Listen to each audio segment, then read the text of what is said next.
तो हमारा एक कार्यक्रम है और राजनीति करें, मैं आप लोगों को पहले भी अभी डिस्कस कर रहा था। उसके तहत हम ये चाहते हैं कि आम आदमी की शिरकत राजनीति में ज़्यादा से ज़्यादा बढ़े, और इस सिलसिले में आज हम मथुरा में हैं। मथुरा के चुनिंदा बुद्धिजीवी हमारे साथ हैं।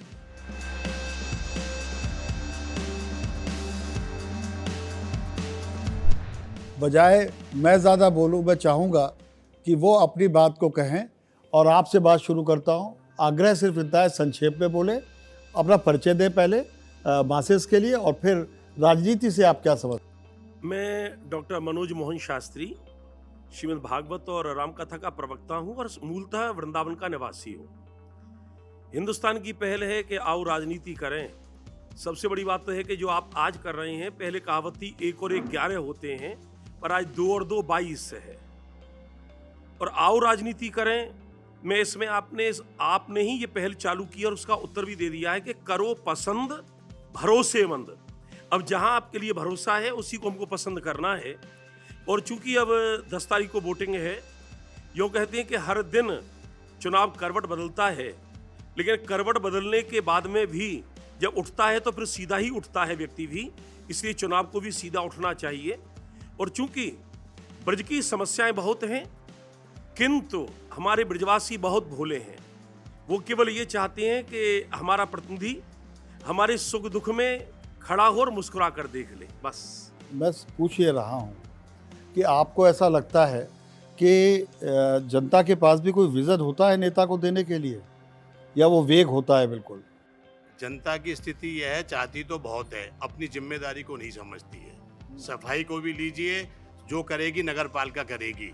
हम कूड़ा कहाँ डाल रहे हैं, किस समय डाल रहे हैं, ये जनता नहीं समझ रही है। तो मैं तो जानता हूँ इसके लिए दोनों दोषी हैं। जनता को भी अपने आप में सुधार लाना पड़ेगा। उसके लिए क्या करें? जनता कैसे सुधरे? हजारों साल में नहीं सुधरी। नहीं, हजारों साल में नहीं सुधरी। कुछ इसमें नेताओं की कमी है कि जो गवर्नमेंट की जिम्मेदारी है वो गवर्नमेंट जो है करे पूरी। इसमें आपके समाचार पत्र का योगदान बहुत बड़ा रहता है। वो आंखें खोलता है तब उनके जो है आंखें खुलती हैं। ये बड़ा। आपका शुभ नाम क्या है? राजेंद्र कुमार अग्रवाल। मैं अक्सर सोचता हूँ अग्रवाल साहब कि जो देश गीता, रामायण, कुरान, बाइबल, गुरु ग्रंथ साहब पढ़ के नहीं सुधरा, मुझ गरीब का अखबार पढ़ के क्या सुधर जाएगा? आपका शुभ नाम? मेरा नाम केडी अग्रवाल है। हाँ होटल अभिनंदन मेरा व्यवसाय है जी। रोटरी, नेशनल चैम्बर, लघु उद्योग भारती आदि अनेक संस्थाओं से जुड़ा हुआ हूँ। अग्रवाल साहब, आप व्यापारी हैं, और क्या व्यापारियों को की सुगमता इधर के सालों में कुछ काम करने में बढ़ी है? Yes, ease of doing business बढ़ा है। ये एक नारा है, क्योंकि वो एक दूसरी उसको बाहर के लोग उसको डिसाइड करते रहे हैं। तो ईज ऑफ डूइंग आपको मथुरा में रह के लगता है बढ़ रहा है? बिल्कुल बढ़ा है। जैसे सारा डिजिटलाइजेशन जो हुआ है उससे पेपर वर्क बहुत कम हुआ है, काम की एफिशिएंसी बढ़ी है और करप्शन भी कम हुआ है। तो अभी जैसे भाई बिजली की कह रहे थे, पहले बिजली का 5 किलोवाट 10 किलोवाट का कनेक्शन लेने जाते थे, लंबी प्रक्रिया थी। एक्सीएन को पावर 100 किलोवाट की थी, 250 की पावर ऐसी की थी, और लंबी प्रक्रिया थी। अब आप ऑनलाइन अप्लाई करिए, डोमेस्टिक कनेक्शन है, 24 घंटे में 48 घंटे में अप्रूव हो जाएगा। आज एक्सीएन की इंडस्ट्रियल की पावर 2000 किलोवाट तक की है। मेरा बार बार यही सवाल है कि मथुरा के डेवलपमेंट में नेताओं का कितना योगदान आप मानते हैं? बाल आपके सफ़ेद हो गए, यहाँ बैठे तमाम लोगों से शायद कुछ ज़्यादा आपने लोकतंत्र देखा हो। देखिए, डेवलपमेंट की, विकास की जहाँ तक बात है, विकास की बातें ही होती रही हैं। बातें शुरू थी, बातें शुरू होती रही और आज भी हो रही। आओ राजनीति करें। राजनीति करने वाले या विकास की बात करने वाले सिर्फ भाषण देते, विकास करते, जनता उन पर चर्चा करके रह जाती है। यथावत जनता वहीं के वहीं है, विकास ठप वहीं के वहीं है। मेरे मथुरा शहर जो मोहब्बत का शहर है, शहर मोहब्बत, इस शहर मोहब्बत में प्राचीन काल से लेकर अब तक देख लीजिए, हम प्यार, मोहब्बत, शांति को कभी खतरा नहीं हुआ था।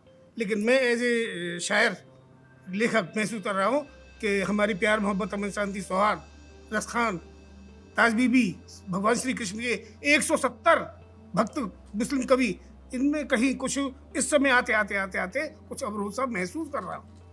आपको ये जो मथुरा के मंदिर को लेके बातें शुरू हुई, उससे क्या अक़लियत में कोई प्रॉब्लम है? नहीं, मथुरा के मंदिर है, हमारे आराधिका मंदिर है, श्री कृष्ण के मंदिर है। कोई किसी की नहीं, मंदिर भी हो, मस्जिद भी हो, जिसका जो आस्था है वो हो, लेकिन इस आस्था के नाम पर राजनीति करके किसी लक्ष्य विशेष को प्राप्त करना वो चीज़ नहीं।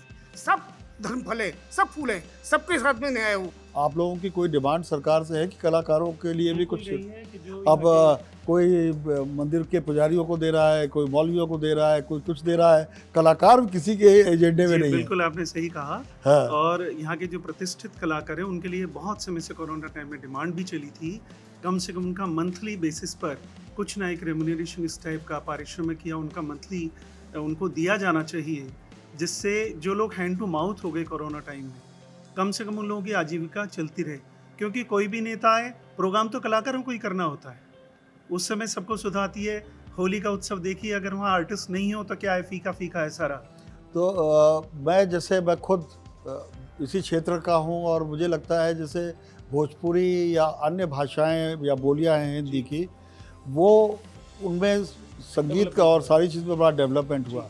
आपको लगता है ब्रजभाषा पिछड़ गई एक स्ट्रॉन्ग लोकगीतों का होने के बावजूद? उसका बल्कि मुझे ये दुख के साथ कहना पड़ेगा कि बाहर के लोगों ने ब्रजभाषा का उपयोग करके उसको व्यावसायिकरण किया, यहाँ के लोग उतना नहीं कर पाए, ना उनको मौका मिला। तो निश्चित रूप से ये तो है ही दुख का विषय। तो वोट मांगने जब कोई आपके आएगा, कोई आता है कोई वोट मांगने, या बाहर से निकल चले जाते हैं? मेरे सारे वरिष्ठ लोग बैठे हैं, मैं सबसे ज्यादा जूनियर हूँ, हाँ। कि हमें व्यक्ति विशेष से लगाव होता है। और कई बार जो हमें अच्छा लगता है, तो तेरी हर बात भली हो ये जरूरी तो नहीं, और मेरी हर बात बुरी हो ये जरूरी तो नहीं। मेरा सवाल ये है कि अगर कोई वोट मांगने आए तो आप लोग ये मांग रखेंगे? बिल्कुल रखेंगे। और उस समय तो सब हाँ हाँ करके जाते हैं डेफिनेटली। और जिस समय आपके पैर पकड़ते हैं और हाथ पकड़ते हैं, हाथ मिलाते हैं, वो पहचानते भी नहीं, उसके बाद तो आप जानते हैं। आज मैं सड़कों पे उतर के लोगों से मिलता रहा, उनसे पूछता रहा आप किसको वोट देंगे। मैंने यहाँ, हमारा मकसद नहीं है जानना कौन जीतेगा कौन हारेगा, लेकिन उनसे बहुत ज्ञान की बातें मुझे नहीं करनी थी। तो कईयों ने जिस मुद्दे की आप मुखालफत कर रहे हैं उसको बड़े अभिमान पूर्वक कहा कि इसलिए हम एक पार्टी को वोट देंगे। नहीं, हो सकता है, मथुरा की बात कर जी रहा हूँ। जी, हो सकता है, शायद आप ऐसे लोगों से मिले हों, लेकिन प्रबुद्ध वर्ग में यही बात है कि हम जिस तरह से शांति और प्रेम से अब तक रहते आए हैं, वैसे ही रहना चाहते हैं। हमें इस तरह की राजनीति या इस तरह की नफरत वाली राजनीति से दूर रहना है, और हम दूर रहेंगे, ये पक्की बात है। डॉक्टर जौहरी, आप भी प्राध्यापक हैं, तो जो शर्मा जी ने कहा, आप सहमत हैं इससे कि लोग धर्म और विद्वेष की राजनीति नहीं चाहते? जी, ये बात बिल्कुल ठीक है। ये आप अपनी बात मत कहिएगा, मैं लोगों की बात कर रहा हूँ। जी, ये बिल्कुल सही बात है, लेकिन साथ में ये भी है कि मुझे, मतलब मेरी जो अपनी बात है वो यही है कि अभी तक भी हम इससे ऊपर क्यों नहीं उठ पा रहे हैं। हर जगह सिर्फ यादव वोट, ब्राह्मण वोट, मुस्लिम वोट, टिकट देते हैं तो भी इसी पर, वोट देते हैं तो भी इसी पर। जैसा अभी आपने कहा कि जो प्रबुद्ध वर्ग है वो इन सबसे ऊपर सोचते हैं और इससे ऊपर करने की, लेकिन वो वोट देना ही नहीं चाहते। वोट देने वाला तबका वो है जो बिना पढ़ा लिखा तबका है, और जो एक तरह से जो विप जैसी जारी हो जाती कि सारा यादव वोट यहाँ पड़ेगा, सारा बनिया या वैश्य वर्ग का वोट इनको जाएगा। आपकी जो लड़कियों से आपकी भी सीधी बात होती है जो वोटर्स हैं? हाँ, खूब होती है। अच्छा, तो वो इवन अभी भी ऑनलाइन हम लोग वो किसी न किसी वर्ग, किसी न किसी बिरादरी से ही आती है। जी, उन पर इसका कितना असर होता है? असर अब क्योंकि वो कॉलेज में आते हैं और रेगुलरली हम लोग इस तरह का ओरिएंटेशन करते रहते हैं, तो असर कम तो होने लगा है, लेकिन फिर भी क्योंकि वो उनके यहाँ फैमिलीज़ में ये चीज़ चल रही है, तो कुछ बच्चे समझ जाते हैं, कुछ अभी, और लेकिन ये जो नहीं समझते हैं वो इस पर डिस्कशन भी करते हैं। जो नई लड़कियां हैं, जो बच्चियां हैं हमारी, ये क्या सोचती हैं? इनकी पहली एक डिमांड या दो डिमांड अगर कोई उनसे कहे तो क्या होगी उसकी? उनकी एक तो सबसे पहली आजकल ये है सिक्योरिटी। एक तो मतलब क्या वो इनसिक्योर फील करती हैं अभी भी? कुछ करती हैं। जैसे रात में निकलना। ठीक है, मैं आपकी बात समझ गया। जी। और दूसरी चीज है कैरियर के लिए सिक्योरिटी। तो अगर कैरियर, यानी उन्हें रोजगार और सिक्योरिटी दो चीजों की चिंता होती है? पहली चिंता ये होती है। पहली चिंता, बाकी चिंताएं बहुत है। वैसे भी कहते हैं कि किसी राष्ट्र की तरक्की को देखनी है तो उसमें महिलाओं की उस क्या सिद्धांत स्थिति की है बात उसे हुई। हम देखिए। संसार का सबसे बड़ा लोकतंत्र हैं जी। और हमारी 48% से ज्यादा महिला आबादी है जो वोटर है। हम इसे आधी दुनिया मान लेते हैं। आधी दुनिया ठीक है। तो ये आधी दुनिया की कोई वॉइस है या वो भी जात बिरादरी धर्म और यही सब करती रहती वॉइस है? उठने ही नहीं देते हैं, सबसे बड़ा तो पर इशू वहाँ ये तो है। वहाँ तो अकेली जाती है वोट डालने। सर दुनिया कहती है अलग अलग बहुत सारे मुद्दे हैं, बहुत सारी चीजें, पर जब घर से लेडी चलने लगती है, क्योंकि हमारे पास बहुत सारे यंग वोटर्स हैं, उनसे जब हम लोग बात करते तो कहते पापा जी से कहेंगे, क्योंकि जब वो घर से निकलने लगते हैं ना तो उनसे कहा जाता है इस मुद्दे पे वोट डालना है, इसको वोट डालना है। तो बहुत मुश्किल होता है उस महिला के लिए सोचना कि मुझे, पर जो महिलाओं से जुड़े मुद्दे हैं वो आज तक भी वैसे ही हैं जैसे बहुत साल पहले थे। तो जो एक ये होता है कि महिलाएं अपनी हक की आवाज़ बुलंद करें, पढ़ी लिखी हो गई, ये हो गया वो हो गया, इसका कोई मतलब नहीं है अभी भी? सर चेंज बदल रही है, पर परसेंटेज अगर हम 48% की बात करते हैं तो मेरे ख्याल से 20% ही होंगी जो अपने मन से वोट डालती हैं। आज भी 28 वही होंगी जो फैमिली इन्फ्लुएंस में आके वोट डालती है। कैमरा बंद होने के बाद मैं किस्सा सुनाऊंगा आपको। बिल्कुल सर, मुझे इंतजार रहेगा। जी, औरतों की बात पीछे रह गई, योगी जी की बात आगे आ गई। जी सर। मैं नेताओं और दलों की बात नहीं करना जी। चाहता, मैं सिर्फ ये जानना चाहता हूँ, जैसे इन्होंने बड़ी ईमानदारी से कहा जी कि 20% ही ऐसी होंगी जो अपने मन से वोट डालती हैं महिलाएं, जी तो ये चिंताजनक बात है ना? सर, विकास की दृष्टि से अगर आप देखें मथुरा वृंदावन की महिलाओं को, हाँ, तो हमारा जो साइड है वो पॉजिटिव है, और महिलाओं को ये उनकी सोच है, मेंटेलिटी है कि विकास हुआ है। कई बहुत सारे मुद्दे छूटे हैं, लेकिन अब ये आपकी अपनी सोच है कि आप जो चीज़ छूटी है उसको देख रहे हैं, या जो डेवलपमेंट हुआ है आप उसको देख रहे हैं। और सबसे बड़ी बात सर, जो सबसे अच्छा पॉइंट है वो है कोविड।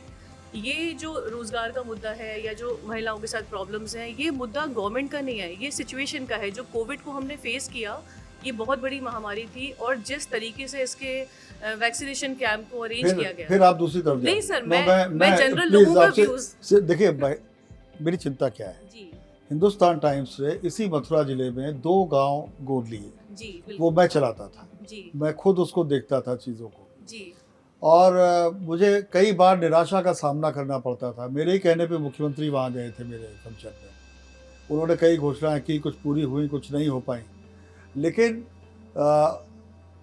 वहाँ मैं देखता था दलित महिलाओं के पास बड़ी चेतना थी, अपनी बात कहती थी। जो अपर कास्ट की महिलाएं थी उनको घरों से निकलने में बड़ी हिचकिचाहट थी। हमने उनको ट्रेनिंग के लिए जब अपने पैसे से, हिंदुस्तान टाइम्स अपने पैसे से भेज रहा था, अहमदाबाद भेजने की बात की तो उनके घर वालों ने बहुत मना किया। हमें अपनी एक लेडी वाइस प्रेसिडेंट यहाँ पे तैनात करनी पड़ी कि भाई उनके घर वालों को समझाओ, ये औरतें घर में बैठी रहती हैं।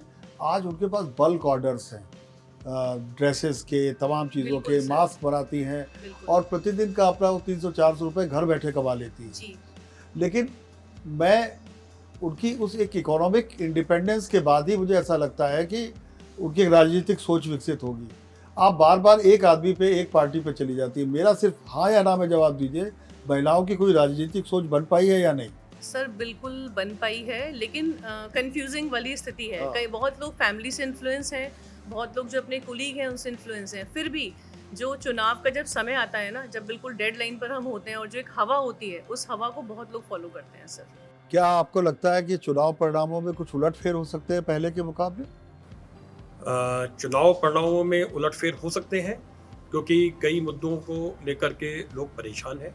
सबसे ज़्यादा, क्योंकि मैं शिक्षा से जुड़ा हुआ हूँ, शिक्षा को लेकर बच्चे परेशान हैं, अभिभावक परेशान हैं, आगे क्या होना है क्या नहीं होना है। तो निश्चित रूप से मैंने आपसे कहा कि इस समय पहले ये स्थिति नहीं कि इसकी हवा है तो लेके आगे चलो। उस समय क्या होगा, मतदाता क्या निर्णय करेगा कि नहीं करेगा। लोग बाग तो इस स्थिति में है, डिप्रेशन में भी है कि हम वोट डालने नहीं जाएं, क्योंकि अच्छी बात नहीं है, क्योंकि लोकतंत्र के लिए अच्छी बात नहीं है। तो इस प्रकार का एक मोटिवेशन मिलना चाहिए लोगों को कि नहीं, हम अपने मत का पूरा प्रयोग करें।